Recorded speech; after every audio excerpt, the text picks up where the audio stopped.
Hi, Isabel. How are you? Hi, I'm great, thanks. How are you? We're doing terrific. We were told this might be a difficult connection because you're coming from kind of a rural area. Is that right? I am. I'm in Appalachia. I'm in southern West Virginia. Wow. So yeah, the internet's spotty. Okay. But you have internet? Well, clearly. I don't. I don't have internet or cell service at my house. So my church was kind enough to let me use the office here. Okay, so you have no internet, no cell service at home. You drove to your church, and you're using their cell service so that you can talk to us right now from West Virginia. Yeah. Wow, that's pretty amazing. Thank you for going to all that trouble. I'm just curious, if you have no cell service at home and no internet, are you able to listen to this podcast regularly?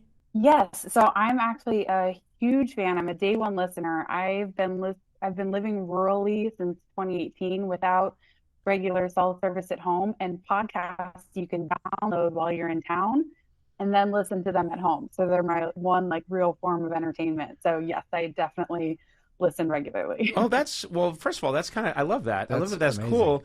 It actually, as a fan, you're making more of a commitment because how long a drive is it for you to get from town to home? It's about 30 to 40 minutes. I can imagine you getting home after 40 minutes and you've got your freshly downloaded Conan O'Brien Needs a Friend podcast and listening to it and going, oh, God. That wasn't worth it. 10-minute drive, maybe.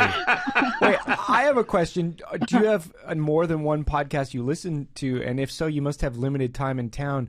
What's the ranking or priority of podcasts that you download? You know what I mean? Yeah, that's a good point. I do, because I do have really limited cell service in town too, so it takes a while to download. So I try to do a mix of comedy and then educational things. I used to just always have I listen to true crime a little bit, but now I have a toddler and no free time, so I can't really put that on the speaker. Same with you guys and all of your cockaroo jokes. I can only listen to it when he's asleep. I know. I keep saying we should have an infant-friendly show, a toddler-friendly show, and we're trying, but we can never get there. Is it a boy or a girl, your child? A boy, Gideon. Okay. And I have another one almost here. Okay. Oh, well, congrats. Congratulations. I think Gideon Thanks. needs to learn about true crime. I think it's time Gideon learned that there's bad people out there and there's murders that need solving. And so,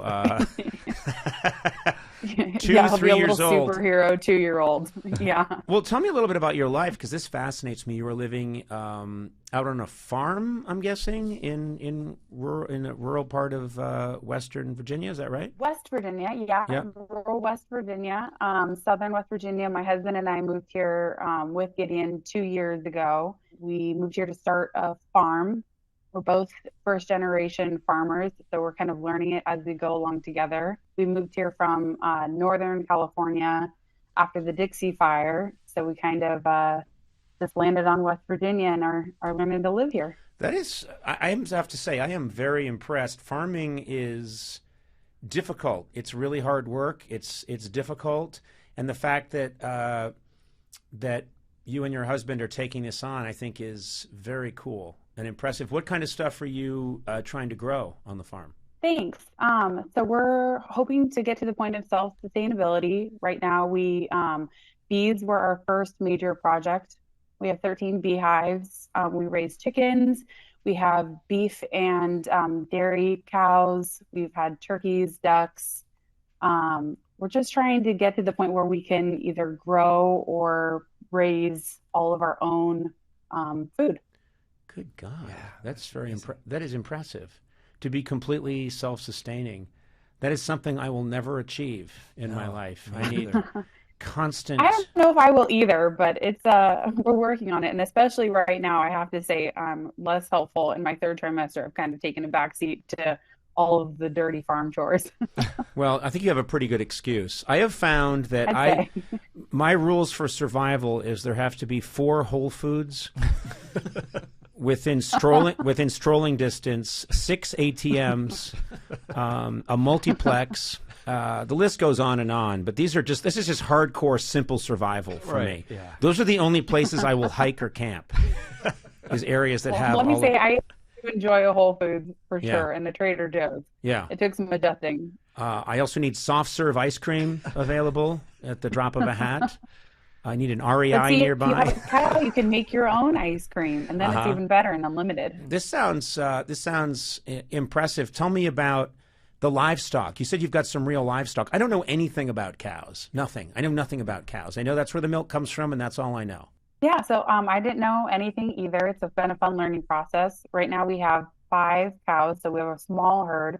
Actually, 2 of them are cows, which means that they have had calves. So they are our milk producers, Betty and Penelope. Mm-hmm. We have 2 that we're raising for beef, Chestnut and Midnight.